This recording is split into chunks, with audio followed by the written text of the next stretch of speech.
My name is Lily Doyle, and I'm 16 years old, and for most of my life I thought my grandmother's jewelry box was just an old, half-empty thing gathering dust on my aunt's dresser. I had no idea it used to be full. I had no idea somebody had been quietly emptying it piece by piece for almost 2 years, until a man at a pawn shop looked at me like he'd seen a ghost. My grandmother Vivian died when I was 14. She lived with my Aunt Corinne, my dad's younger sister, in the same house Corinne had grown up in, the one with the wraparound porch and the stained glass window in the front door that threw little colored diamonds of light across the hallway floor every afternoon. Grandma Vivian used to let me try on her jewelry when I was little, sitting cross-legged on her bed while she told me stories about each piece. This ring was from your grandfather's first paycheck. This brooch belonged to my mother, your great-grandmother, who wore it to her own wedding. This bracelet I bought myself the summer I turned 40 because I decided I deserved something nobody gave me. When she died, everything went to Aunt Corinne, since she was the one who'd cared for Grandma those last few years, driving her to doctor's appointments, managing her medications, sleeping in the room next door in case she needed anything in the night. Nobody in the family questioned that. It made sense. Corinne had given up so much of her own life for those years of caretaking, and the rest of us, my dad included, felt guilty enough about it that nobody argued when the will named her the sole beneficiary of Grandma's personal belongings, jewelry included. I didn't think about the jewelry box again for almost 2 years. Not until this past spring, when my best friend Priya's mom needed a specific vintage clasp prepared for a necklace, and Priya's mom recommended a little shop downtown, Ray's Fine Jewelry and Loan, run by a man named Dario Reyes who apparently fixed antique clasps better than anyone in 3 counties. I went with Priya on a random Saturday, mostly just tagging along bored, killing time before we got frozen yogurt. I remember the bell over the door, an old brass one, and the smell of the place, metal polish and old velvet. Mr. Reyes was maybe 60, silver-haired, careful hands, the kind of person who looks at everything like it might be fragile. He glanced up when we walked in, did a double take at me specifically, and set down the loop he'd been holding. "You're a Doyle," he said, not a question, a statement quiet and certain. I blinked. "I mean, yeah, how did you have your grandmother's eyes," he said. "Vivian Doyle. She used to come in here sometimes, years back, just to browse, lovely woman. I was very sorry to hear she'd passed." I told him thank you, a little thrown by the whole thing, and he nodded slowly, studying me in a way that felt strange, like he was working something out behind his eyes. "Actually," he said, "since you're here, I have something in the back I've been meaning to ask a Doyle about, if you have a minute." I had no idea that minute was about to change everything. Mr. Reyes disappeared into the back room and came out holding a small velvet tray, the kind jewelers use to display pieces. On it sat a brooch, delicate, silver, shaped like a spray of wildflowers with tiny seed pearls at the center of each blossom. The second I saw it, my stomach dropped straight through the floor. I knew that brooch.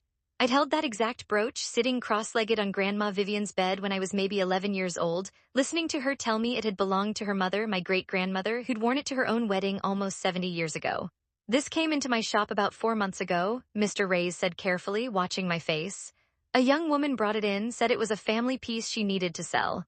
I don't usually ask too many questions, that's not really my business, but something about it stuck with me, the craftsmanship, the age, and honestly the fact that she seemed, I don't know, uncomfortable the whole transaction. Nervous, I've been in this business 30 years, you get a feel for when a sale doesn't sit right. That's my great-great-grandmother's brooch," I said, my voice coming out smaller than I meant it to. "It was my grandmother's. She died 2 years ago, it's supposed to be at my aunt's house." Mr. Reyes was quiet for a moment, his expression carefully neutral in a way that told me he'd already suspected exactly this. "The woman who sold it," he said slowly, "gave her name as Corinne." I felt like all the air had left the room. "There's more," he said, and I think he could tell by my face that I needed to sit down because he pulled a stool out from behind the counter for me before he kept going. "She's been in 4 separate times over the past year and a half, different pieces each time, a ring, a bracelet, a small gold pendant, and now this brooch. I have photographs actually of everything. It's standard practice for pieces of this value in case of theft claims later. I've been holding on to this one a little longer than usual because something about the whole pattern bothered me. When you walked in today, looking so much like the description she gave me of her mother, I thought, well, maybe it's time somebody in this family knew." I sat on that stool in a jewelry shop that smelled like metal polish, staring at my great-great-grandmother's brooch, and I understood all at once that my aunt had been quietly selling my grandmother's jewelry piece by piece for almost 2 years, and nobody in my family had noticed a single thing was missing. I didn't say anything to my dad that night. I couldn't figure out how to start the sentence. Aunt Corinne has been selling Grandma's jewelry felt like a bomb I didn't know how to defuse, so instead I sat on it for 3 full days, running the numbers over and over in my head, trying to make it mean something less terrible than what it obviously was. On the fourth day, I finally told Priya everything, and she was the one who said the thing I'd been too scared to say out loud. Lily, that's not just like a family drama thing, that could actually be a crime. If the will said the jewelry was hers, fine, but if some of those pieces were supposed to be split up eventually, or if she's been lying about what happened to them, that's when I remembered something. Grandma Vivian's will had a specific line about certain pieces. The ones with real family history, the wedding brooch, my grandfather's first paycheck ring, a few others. Those were supposed to be held in trust for the grandchildren to be distributed at each grandchild's 18th birthday. I'd forgotten about that clause entirely. I was 14 when she died and barely paying attention to legal language, but my older cousin Mason, who's 20, had mentioned once offhand that he was still waiting on Grandma's ring thing for his birthday next year. Those weren't Corinne's to sell, not really, not the specific pieces named in that clause. She was supposed to be holding them for us. I finally told my dad on a Sunday, sitting at our kitchen table, and I watched his face go through about 5 different emotions in the space of 10 seconds, disbelief, then something like denial, then a kind of quiet, grinding anger I'd honestly never seen on him before, not even when my parents got divorced. Are you sure? He kept asking, not because he doubted me, I don't think, but because some part of him needed to hear himself ask it out loud before he let himself believe his own sister had done this. I saw the brooch myself, Dad. The shop owner has photos of everything, 4 separate pieces over almost 2 years. He called Mr. Ray's himself that same night, and the shop owner, to his credit, was upfront and careful with him the same way he'd been with me, laid out exactly what he'd told me, offered to provide the photographs and transaction dates if it ever came to that. My dad didn't sleep much that week. I know because I heard him pacing the hallway outside my room more than once, and I lay awake listening, wondering how you even start a conversation like the one he was about to have with his sister. He drove to Aunt Corinne's house that Saturday and asked me to come with him, which surprised me, but I think he wanted a witness, someone who could confirm what she'd say, in case she tried to talk her way out of it later. Corinne answered the door already looking wary, like some instinct told her this wasn't a casual visit. We sat in the same living room where Grandma Vivian used to keep her jewelry box on the mantel, and my dad, very quietly, laid out everything. The brooch, the photographs, the other 3 pieces, the trust clause naming specific items for the grandchildren. Corinne's face went through its own series of collapses, denial first, a flat "that's not true," followed almost immediately by the particular kind of silence that happens when someone realizes lying isn't going to work this time. I was going to put it back, she finally said, and her voice cracked on the word back like she barely believed it herself. I needed the money, just short term. I was behind on the mortgage after Mom's medical bills ate through everything I'd saved during those last 2 years, and I told myself I'd sell a few less important pieces. Replace them eventually, nobody would even notice. Mason's ring, Corinne, my dad said, and his voice was steadier than I expected, quiet in a way that somehow felt worse than yelling. That ring was specifically named in her will, for him, not for you to pawn when things got tight.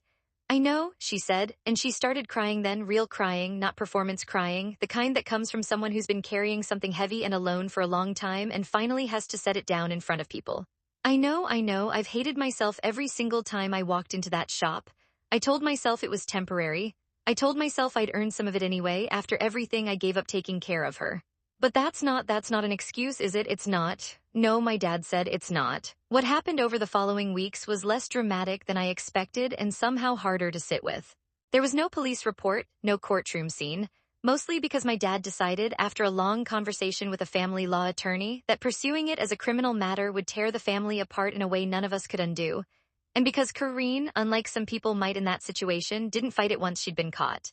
She agreed to buy back every piece from Mr. Ray's shop, at whatever the current value was, even though it cost significantly more than what she'd originally sold them for. It took her almost 4 months, working extra shifts at her job to raise the money. My dad and I actually went with her, the day she bought back the brooch, and I watched my aunt's hands shake as she signed the paperwork to reclaim something she'd once sold in a moment of desperation and shame.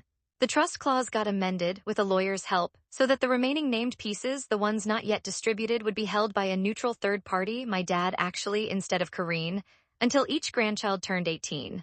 Nobody said it out loud, but everyone understood why. Corinne apologized to me directly, sitting on that same porch where Grandma used to tell her jewelry stories, and she said something I've thought about a lot since. I convinced myself I was the only one who really lost anything when she died, that taking care of her all those years meant those pieces belonged more to me than to anyone else. I was wrong about that. Grief doesn't actually give you ownership over things that were never fully yours to begin with. I didn't know what to say to that, so I just told her I forgave her, even though I wasn't 100% sure that was true yet. Some days it is, some days it isn't. I still have the brooch. Well, technically Mason has the ring now, since his 18th birthday came first, and I watched him unwrap that small box at his birthday dinner with an expression I recognized completely, the specific weight of finally holding something that had almost slipped away from all of us without anyone knowing. Mine won't come until next year, but my dad let me hold the brooch again recently, just for an afternoon, the same way Grandma used to let me hold it, sitting on his bed instead of hers this time. I pinned it to my sweater and looked in the mirror and thought about my great-great-grandmother wearing it to her wedding 70 years ago, and my grandmother wearing it to hers, and Corinne almost letting a stranger melt it down for scrap value because she was drowning and too proud to ask any of us for help instead. I still visit Mr. Ray's shop sometimes, just to say hello, and he always asks how the family's doing, careful never to pry too much into details he already partly knows. I think about how close we came to never finding out at all, if Priya's mom hadn't needed that clasp fixed, if I hadn't happened to walk in that particular Saturday, if Mr. Ray's hadn't been the kind of person who notices when something doesn't sit right and holds on to it a little longer, just in case. Some things really are worth holding on to a little longer, just in case somebody finally comes looking.